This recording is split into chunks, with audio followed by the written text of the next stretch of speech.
ఎన్నికలు సమీపిస్తున్న కొద్దీ ఆంధ్రప్రదేశ్ రాజకీయాల్లో భిన్నమైన పరిస్థితులు నెలకొంటున్నాయి. రాజకీయ పొత్తులపై రకరకాల చర్చలు జరుగుతున్నాయి. ఒకవైపు స్పష్టత కనిపిస్తున్నా మరోవైపు మాత్రం అయోమయం దూబుచులాడుతుంది. ఓవైపు తెలంగాణ రాష్ట్ర సమితితో వైసీపీ అధినేత జగన్ దాదాపుగా జతకట్టారు. ఫెడరల్ ఫ్రంట్లో భాగమవుతున్నారు. టీడీపీ అధినేత పవన్ ని ఆహ్వానిస్తున్నారు. కానీ పవన్ కళ్యాణ్ మాత్రం వామపక్షాలతో పోతున్నానని చెప్పినా టీడీపీతో పొత్తుపై గట్టిగా బదులివ్వడం లేదు. ఈ నేపథ్యంలో జనసేనాని దారిటు పవన్ నుంచి ఆంధ్ర అధికార విపక్షాలు ఏమి ఆశిస్తున్నాయనేది ఇప్పుడు మనం తెలుసుకుందాం.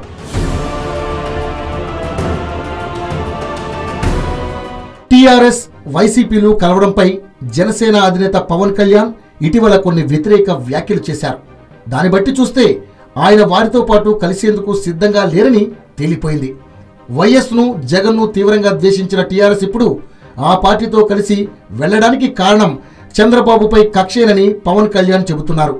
అలాగే వైసీపీతో పొత్తు కోసం టీఆర్ఎస్ నేతలు తన వద్దకు రాయబారానికి వచ్చారని చెప్పారు. దీంతో అసలు క్లారిటీ వచ్చేసింది. ఆయన టీఆర్ఎస్ జగన్ కూటమి వైపు వెళ్లడం లేదని తేలిపోయింది. నిజానికి గతంలో పవన్ కళ్యాణ్ టీఆర్ఎస్ కు అనుకూలంగా మాట్లాడారు. ప్రగతి భవన్ కు వెళ్లి కేసీఆర్ ని కలిసి వచ్చారు. కేసీఆర్ గొప్పగా పరిపాలిస్తున్నారని కితాబిచ్చారు కూడా.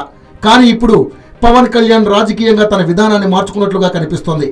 తెలంగాణ రాష్ట్ర సమితితో జగన్ జతకట్టడంపై తెలుగుదేశం పార్టీ తీవ్ర స్థాయిలో విమర్శలు చేస్తోంది. ఆంధ్రప్రదేశ్ ప్రయోజనాలను కేసీఆర్ కాళ్ళ దగ్గర పెట్టే ప్రయత్నాలు చేస్తున్నారని మండిపడుతోంది. అయితే రాజకీయ విధానాలు అందరివి ఒకేలా ఉండవు. తెలంగాణలో తెలుగుదేశం పార్టీ టీఆర్ఎస్ తో పొత్తు కోసం ప్రయత్నించిందని చంద్రబాబే పలుమార్లు చెప్పారు. కేసీఆర్ అంగీకరించకపోవడం వల్ల కాంగ్రెస్ తో కలిసి మహాకూటమి ఏర్పాటు చేశామని చెప్పుకొచ్చారు. ఇప్పుడు వైసీపీ టీఆర్ఎస్ తో కలుస్తున్నందువల్ల దీనికి రివర్స్ లో విమర్శలు చేస్తున్నారు. అందుకే రాజకీయ విధానాలు ఎప్పుడూ ఒకే రకంగా ఉండవు. ఎవరితో కలుస్తారన్నది ఇప్పుడు ఊహించలేము. ఇలాంటి సమయంలో పవన్ కళ్యాణ్ జగన్ తో కలిసే ప్రశ్నే లేదని చెప్పారు. ఒంటరిగా పోటీ చేయబోతున్నట్లుగా చెప్పారు. కమ్యూనిస్టులతో మాత్రమే పొత్తులు ఉంటాయని స్పష్టంగా ప్రకటించారు కూడా. అయితే దీనిపై అనుమానాలు ఎక్కడున్నాయి అంటే పవన్ కళ్యాణ్ ఒకప్పుడు తానే ముఖ్యమంత్రిని ప్రకటించుకున్నారు. ఆ తర్వాత అలాంటి విశ్వాసాన్ని వ్యక్తం చేయడం మానేశారు. తాను ఓ నిర్ణయాత్మక శక్తిగా అవతరిస్తానని భావిస్తున్నారు. కానీ రేపు నిర్ణయాత్మక శక్తిగా ఎదగలేనని భావించి కొన్ని సీట్లు కూడా రావేమోనని అనుకుని టీడీపీతో పొత్తు ఉంటే కొన్ని సీట్లైనా వస్తాయేమోని ఆశపడితే మాత్రం ఏ వైఖరి తీసుకుంటారో చెప్పలేము. ఇప్పుడైతే పవన్ కళ్యాణ్ జగన్ చంద్రబాబులకు వ్యతిరేకంగా పనిచేస్తామని ఎవరితోనూ కలిసి పోటీ చేసే ప్రశ్న లేదని చెబుతున్నారు. ఇక తెలుగుదేశం పార్టీ నేతలు పవన్ కళ్యాణ్ జనసేన విషయంలో పొత్తుల కోసం ప్రయత్నిస్తున్నట్లుగా చెప్పుకోవడానికి రాజకీయ వ్యూహం ఉంది.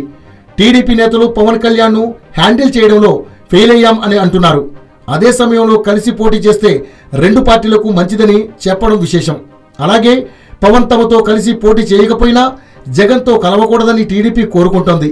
మళ్లీ పవన్ కళ్యాణ్ కలుపుకోవాలన్న ఆలోచన చేస్తున్నారు. పవన్ కళ్యాణ్ కలిస్తే గట్టెక్కుతామని టీడీపీ వర్గాలు భావిస్తున్నాయి. అదే జగన్తో కలిస్తే వైసీపీకి అడ్వాంటేజ్ అవుతుంది. అందుకే తమతో కలవకపోయినా జగన్తో కలవకూడదని కోరుకుంటున్నారు. టీజీ వెంకటేష్ మాటలు కూడా చంద్రబాబు ఆలోచనలకు దగ్గరగానే ఉన్నాయి. తెలుగుదేశం పార్టీ వర్గాలు కూడా పవన్ కళ్యాణ్ ఎప్పుడో ఓసారి తమతో కలిసి వస్తారని ఆశిస్తున్నారు. ఎందుకంటే పవన్ కళ్యాణ్ ఒంటరిగా పోటీ చేస్తే ఓట్లు వస్తాయేమో కానీ సీట్లు రావు. ప్రజారాజ్యం పార్టీకి ఉమ్మడి ఆంధ్రప్రదేశ్లో 18 సీట్లు వచ్చాయి. చిరంజీవికి ఉన్నంత సానుకూలత పవన్ కళ్యాణ్కు లేదని విశ్లేషణలు వస్తున్నాయి. అందుకే విడిగా పోటీ చేస్తే సీట్లు రాకపోయినా సమస్య వస్తుంది.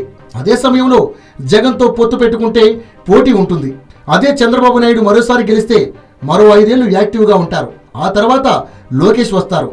లోకేష్తో పోలిస్తే పవన్ కళ్యాణ్కి అడ్వాంటేజ్ ఉంటుంది. అందుకే పవన్ కళ్యాణ్ టీడీపీతో పొత్తు పెట్టుకుంటారని భావిస్తున్నారు.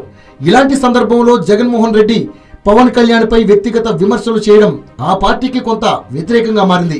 ఇలా విమర్శలు చేయడం వల్ల జగన్తో పవన్ కలిసే అవకాశం లేకుండా పోయింది. పవన్ కళ్యాణ్ పై జగన్ వ్యక్తిగత విమర్శలు చేయకపోతే రాజకీయ పరిస్థితి కొంత వేరుగా ఉండేది. పవన్ కళ్యాణ్ ఎవరితోనూ పొత్తులు ఉండవని, కమ్యూనిస్టులతో మాత్రమే కలిసి పోటీ చేస్తామని పదే చెబుతున్నారు. అంటే అటు టీడీపీతో కానీ వైసీపీతో కానీ పొత్తులు పెట్టుకోనట్లే. అయితే ఆయన మనసులో ఏముందో తెలియదు. టీడీపీని ఓడించాలనుకునే వాళ్ళందరూ జగన్ పవన్ ను కలవాలని అనుకుంటున్నారు. ఇందులో బీజేపీ కూడా ఉంది. టీఆర్ఎస్ కూడా వారిద్దరిని కలపడానికి ప్రయత్నించింది. ప్రస్తుత తెలుగుదేశం పార్టీ అధినేత తనకు వ్యతిరేకంగా ఉన్న వాటిని పాజిటివ్గా మార్చుకునే ప్రయత్నం చేస్తున్నారు. అందులో భాగమే పవన్ పట్ల సానుకూలత. మరోవైపు వైసీపీ కూడా పవన్ ని ఆహ్వానించనున్నా ఆయన టీడీపీతో కలవకూడదని కోరుకుంటుంది.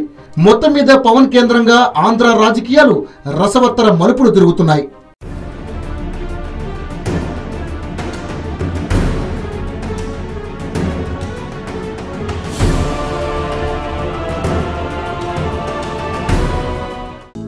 హలో, మిమ్మల్నే. యోయో టీవీ యాప్ డౌన్లోడ్ చేసుకున్నారా? ఇంకా లేదా? మీ యాప్ స్టోర్కి వెళ్ళి వెంటనే డౌన్లోడ్ చేసుకోండి.